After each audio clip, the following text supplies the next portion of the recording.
Zeina, Kronfol. Yes, I love this question. So I think the biggest piece of advice for, I guess, female entrepreneurs and just entrepreneurs in general, not necessarily in the Austin startup scene, but just in general, is really just protecting your energy. I think that's the biggest piece of advice I give most of my clients or even friends who are operating in a new space or like doing something outside of the norm than they've normally done, because there's so much going on in the Austin scene specifically that it can be very overwhelming. So really just protecting your time and your energy. Maybe you go to a new group that you're really interested in, but it feels too overwhelming, or maybe you're not ready for it. Like, know that it's there and you can revisit it, but maybe it's just not the right time for you. So really understanding like where you can find your supporters, your promoters, your friends, and just kind of following through with that. Through this year, I think honestly, and I'm just so grateful for all the people I've met. I do a lot of like networking and meeting different people just from like professional, personal, like client standpoint.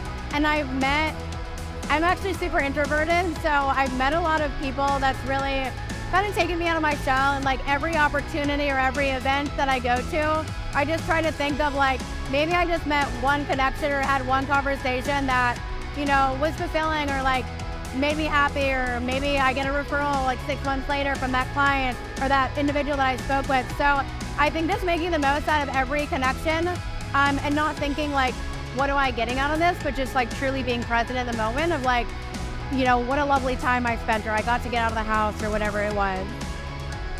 Most about Artemis startup landscape, but I think there's so much going on in the startup scene. I think especially after COVID, people are very like excited to go into business for themselves, or maybe they've been laid off and they're starting to experiment with things that they hadn't thought of before.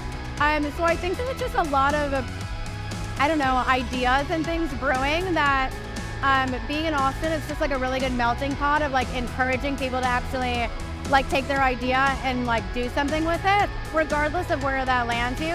So I think there's a lot of really smart and amazing, innovative people here. So even just making the connections, learning about AI. I was at Austin Startup Week a few weeks ago, and there's just a lot of really cool things coming out. So I'm really excited to see where that goes in 2024.